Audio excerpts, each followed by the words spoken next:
Je remercie le ministre. I thank the Minister for Foreign Affairs of Kuwait. I give the floor now to His Excellency Mr. Tauhid Hussain, Advisor for the Ministry of Foreign Affairs of the Interim Government of Bangladesh.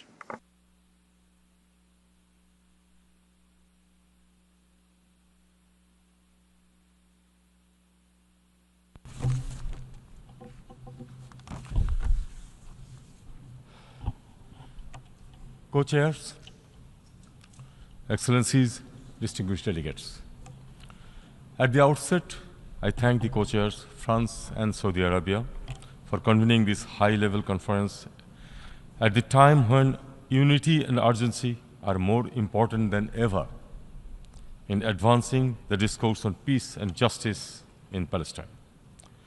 In this respect, I also commend the unwavering commitment and diligence of the 8 working group members. Excellencies, Bangladesh approaches this conference with moral clarity and a solemn sense of responsibility. Our Constitution commits us to stand with those who face oppression and affirms the right of people to self-determination. From our liberation war in '71 to the recent mass uprising in July and August last year, the people of Bangladesh always pursued the right to self-determination. That legacy shapes our empathy and enduring solidarity with the Palestinian people in their legitimate aspirations for an independent, sovereign state. Co-chairs, we reaffirm our steadfast support for the establishment of a viable and independent state of Palestine, based on pre-1967 borders with East Jerusalem as its capital. We believe peace in the Middle East cannot be achieved without justice for Palestine, and justice cannot be delivered without implementing the two-state solution, the only viable and internationally recognized path forward, based on international law, relevant UN resolutions, and the aspirations of the people of Palestine. We strongly endorse the initiative of the Global Alliance for the implementation of the two-state solution. The consensus must now be translated into concrete, time-bound action. Excellencies, to turn this vision into reality, we must urgently address 2 core challenges. First, the conditions on the ground. A just and meaningful two-state solution requires a clear and contiguous Palestine territory. Today, that possibility is being disrupted through the expansion of illegal settlements in West Bank and the systematic erosion of Palestinian presence in East Jerusalem. Bangladesh calls for full compliance with international law, in line with the advisory opinion of the International Court of Justice issued on 19 July 2024, ending Israel's unlawful presence in the occupied Palestinian territory. Second, flagrant violation of international humanitarian law unfolding since October 2023, which is unprecedented in scale and gravity.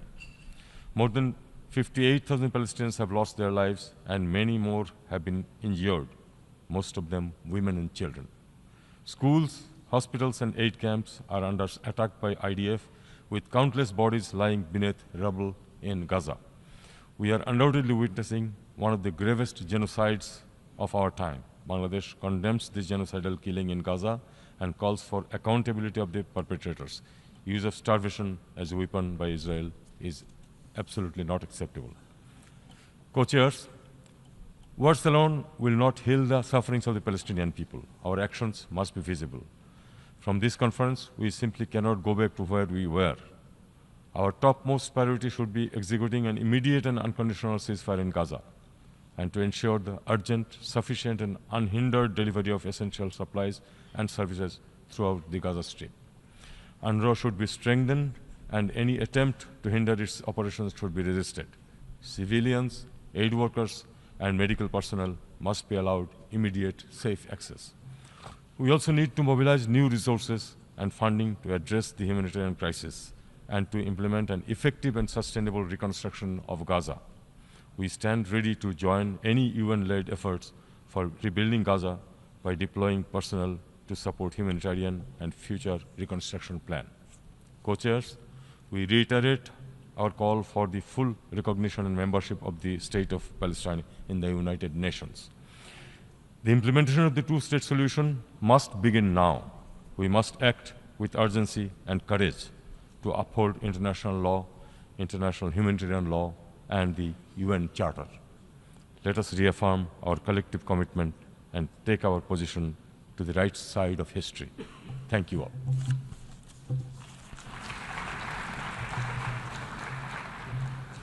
Je remercie le I thank the advisor for the Ministry of Foreign Affairs of the Interim Government of Bangladesh. I now give the floor to Her Excellency Ima Torfaus, Minister for Foreign Affairs of Andorra.